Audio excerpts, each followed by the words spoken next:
headlines for tonight. House of Representatives begins the deliberations of 2025 national budget. Philippines and Mongolia aims deal in cooperation in tourism and sports. Senator Ronald de la Rosa asked Philippine National Police to reinstate some of Vice President Sara Duterte's security detail. Senator Francis Tolentino's PDP-Laban due to conflict of differences with the party's foreign policy direction. And Transport conducts unity walks against Senate resolution suspending the public transport modernization program.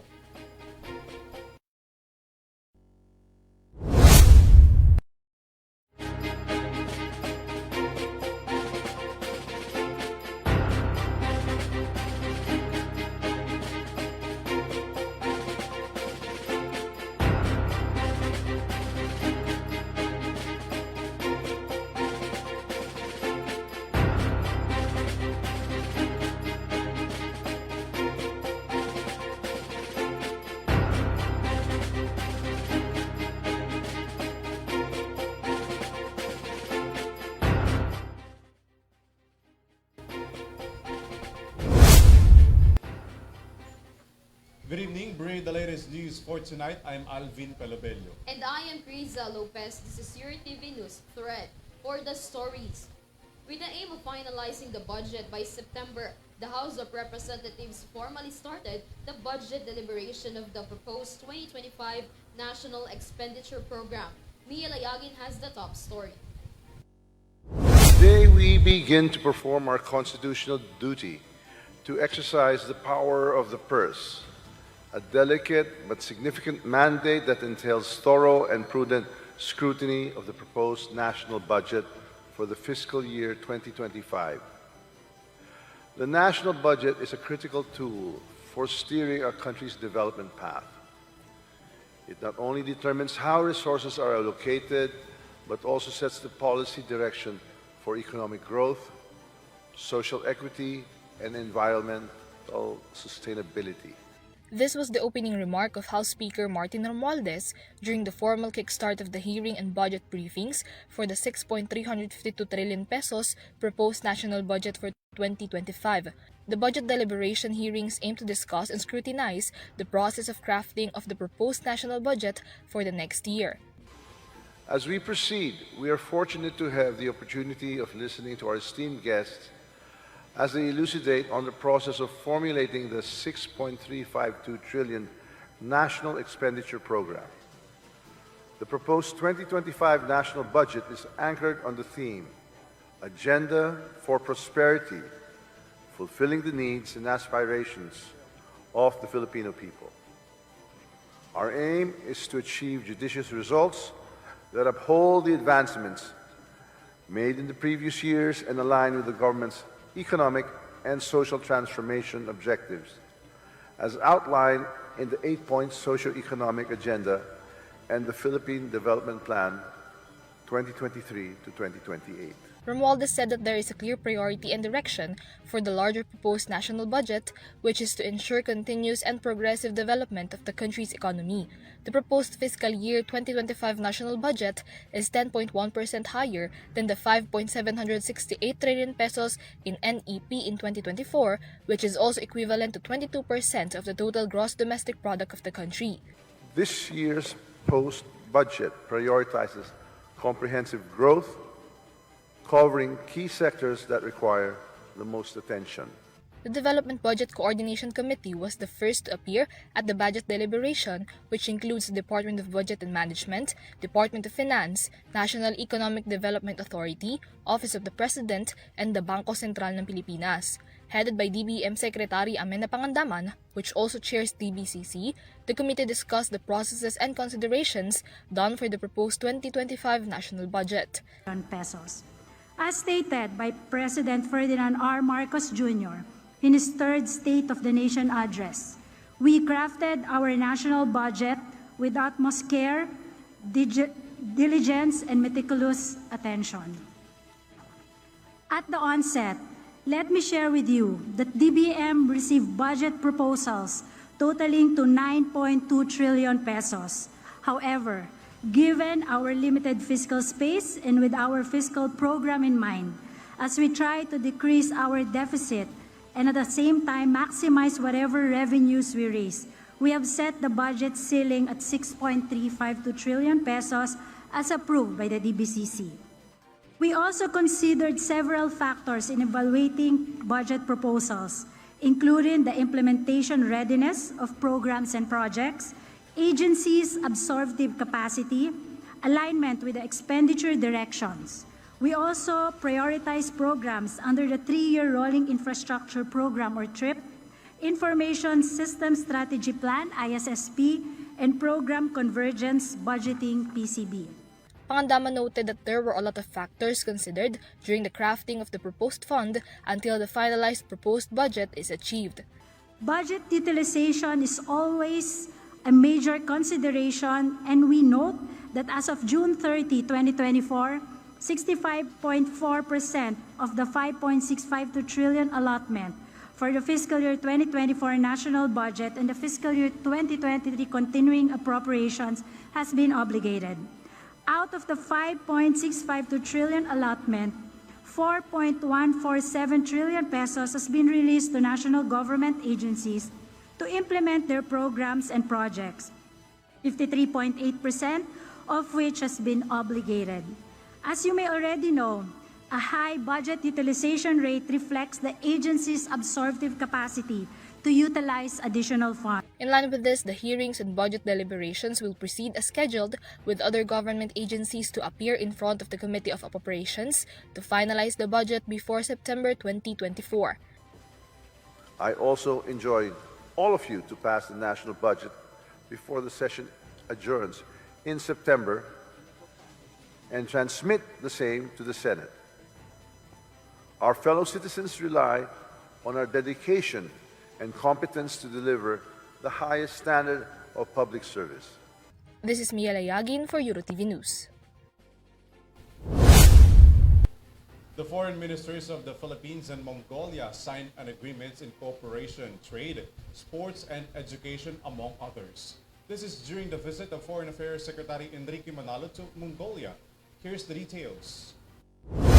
The Philippines and Mongolia reaffirmed their cooperation during the visit of Foreign Affairs Secretary Enrique Manalo to the said country. Along with Manalo's visit to Mongolia, a joint press conference between him and Mongolian Foreign Ministers Batmang Batsetseg made the two officials express their views and positions of the two countries in bilateral relations. Manalo and Batsetseg discussed the growth of trade as well as the establishment of relations between the communities and cooperation, particularly in tourism, agriculture, and education sector. The two officials signed the agreement related to sports as well as the cooperation between the two countries' foreign ministers towards the maintenance of bilateral relations and compliance with the international rules-based order in common sectors. Manalo's visit to Mongolia also expanded cooperation in other aspects such as health, technology, labor and social security, tourism, culture, and even education. Manalo also emphasized that the Philippines is open to participate and ready to support Mongolia's candidature in the United Nations Security Council in 2027 to 2028. ALVIN PELOBELLO for EuroTV News. Meanwhile, the Senate Committee on Public Order and Dangerous Drugs, led by Senator Bato de la Rosa, raises concern with a decrease to the security detail of Vice President Sara Duterte. De la Rosa appeals to PNP chief to allow Duterte to choose who will remain in her security team. Details from this report. Senator Ronald Bato de la Rosa, chairperson of the Senate Committee on Public Order and Dangerous Drugs, has requested Philippine National Police Chief Romel Marbel to reconsider the removal of some police personnel from Vice President Sara Duterte's security detail. During a Senate hearing, de la Rosa appealed to Marbel to allow the Vice President to personally choose the police officers who will remain in her security team. The senator raised this issue after Senator Robin Padilla inquired about the matter. Can I ask you, for the record, that yung iniwan mo na 31, pwede ba nabigyan mo ng laya yung ating Vice President kung sino from sa kanyang mga former security ang pwedeng iiwan mo. Kasi ang reklamo nga niya, may iniwan ka nga pero hindi niya kilala, hindi siya komportable.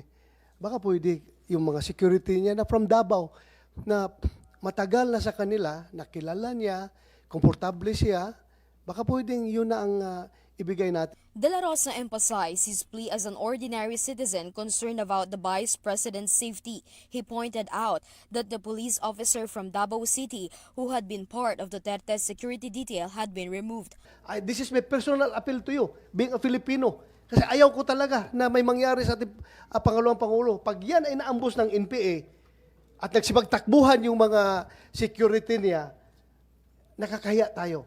In response, PNP Chief Marbil clarified that the decision to reduce the number of police assigned to Duterte's security detail was based on a recommendation from the Police Security and Protection Group or PSPG. The PSPG, after conducting an assessment, determined that the current security detail was sufficient and that a reduction in personnel was necessary. Marbil also assured the public that there was no political pressure involved in the decision. He explained that the PNP was simply rationalizing the deployment of its personnel to ensure maximum police visibility in areas with high crime rates. Yun po yung sinabi nyo, wala pong political pressure. Ang ginagawa po natin, it's really to rationalize po yung deployment ng PNP natin. And we have to make sure, no po, sabi po nila, alam mo, sir, ang nangyari po, not only the Vice President or Vice President na nagalit po sa atin at kalim po na it's a political, no, not even. Marami po kami tinanggalan. Even yung mga classmate ko, ng mga general, sabi ko, it's a time na talagang we have to rationalize. And in fact, I have already made yung sa policies natin na kung may mga threat, yung mga, then when they retire, kasi may mga threat, it's only about 6 months. And afterwards, they can ask kung meron po talagang threat. However, De La Rosa maintained that there is a high security threat to the Vice President and that her security detail should be fully staffed. This is KRIZZA LOPEZ for EuroTV News.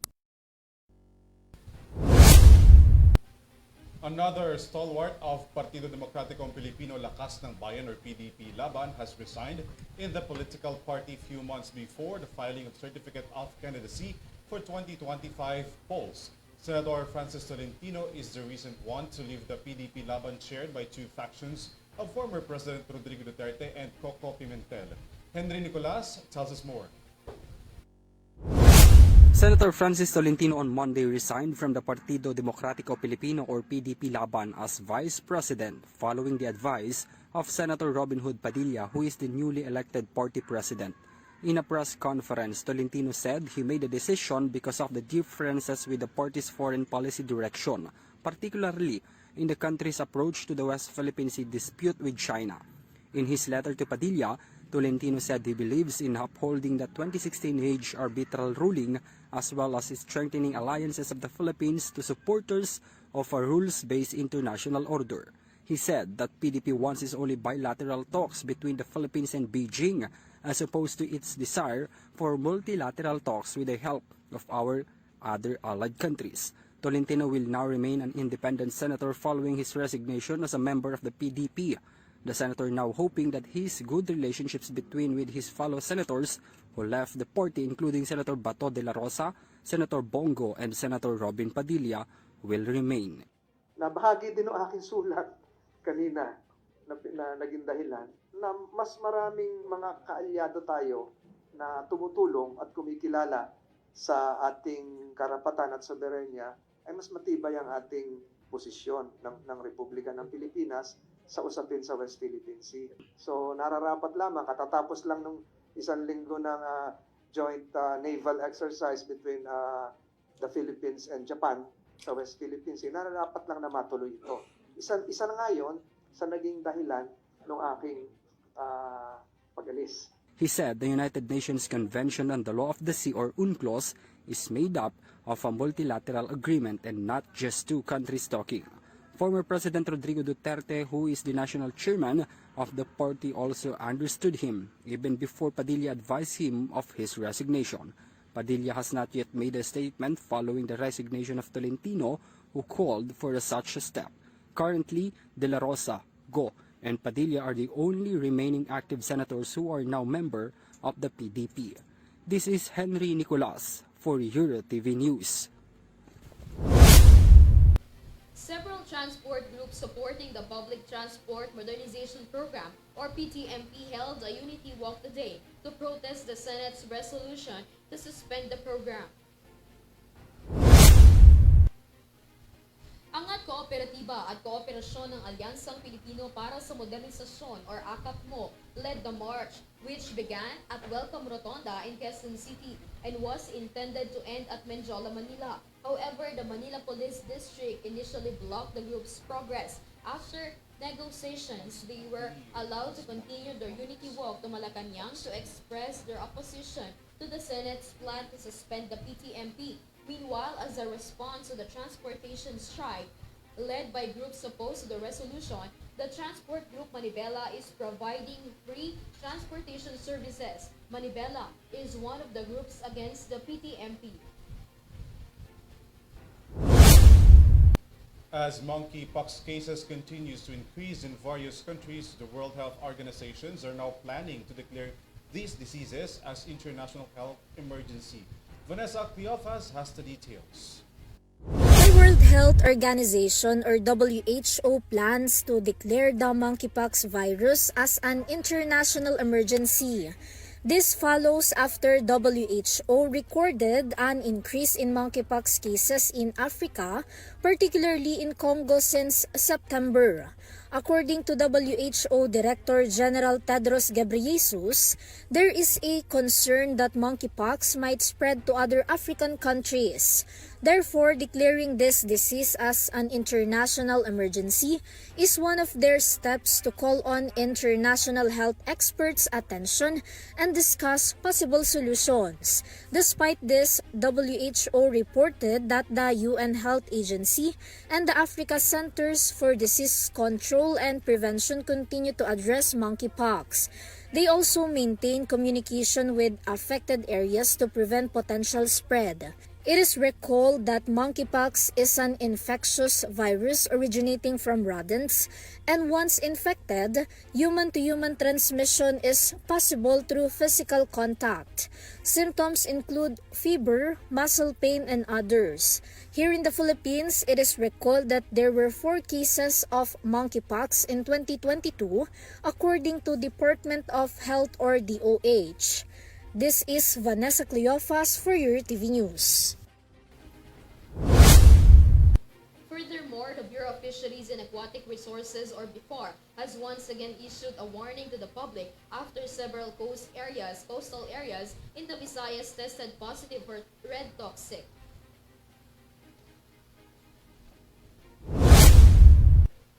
The agency reported that shellfish and alamang collected from Dumaquilas Bay in Zamboanga del Sur, San Benito in Surigao del Norte, Daram, Sumaraga Island, Matarinao, and Cambatutay Bay in Samar, Cancabato Bay in Leyte, and Tungawan in Zamboanga, Sibugay were found to contain paralytic shellfish poison. Before emphasized that fish, crabs, shrimp, and squids are safe to eat provided they are fresh and properly cleaned. Meanwhile, the coastal areas of Dawis and Tagbilaran City in Bohol have been declared free from red tide. The agency also confirmed that there is no red tide alert for the coastal areas of Cavite, Las Piñas, Parañaque, Nabotas, Bulacan, Bataan, and Manila Bay. For stories around the globe, over 600 square miles of the United States has been destroyed by the 4th largest city wildfire that hits California. Don Villegas has more. 6,000 rescuers took a risk in California, USA, due to the largest wildfire ever recorded in the area. According to city authorities, a 42-year-old man threw a burning car into a ravine in the area, causing a huge wildfire. After 560 homes and other infrastructure were destroyed in the area, where the fire was burning in a heat of 100 degrees Fahrenheit with wind speeds of 25 miles per hour, about 560 homes and other infrastructure were destroyed in the area, where the fire was burning in the heat of 100 degrees Fahrenheit with the wind speeds of 25 miles per hour. The fire is estimated to have destroyed 162,200 hectares, larger than the city of Los Angeles, but was immediately contained by responders. The authorities immediately arrested the man who was facing arson with no bail. This is Stan Villegas for EuroTV News. Filipino singer and actress Alexa Ilacan released the new music video of her song, Kung Naging Tayo. Sam Martos as the entertainment news.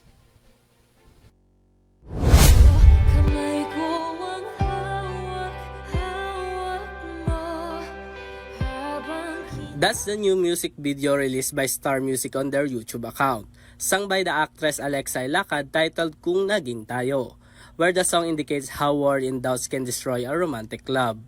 Together with the actress in the said music video is the newest Kapamilya star Emilio Daes. It will be remembered when Alexa and KD Estrada first sang the song Kung Naging Tayo when they had a concert for their fans held at Music Museum. Meanwhile, Alexa can be seen and watched as the host of the new season of Pinoy Big Brother Gen 11. This is Sam Martos for EuroTV Showbiz News.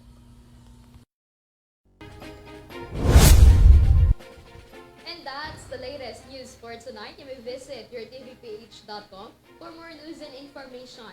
Once again, I am KRIZZA Lopez. You can also catch our live broadcast in our social media accounts and via Pinoy Extreme Channel. I'm ALVIN PELOBELLO. This is EuroTV News Thread. Stay safe and have a good night, everyone.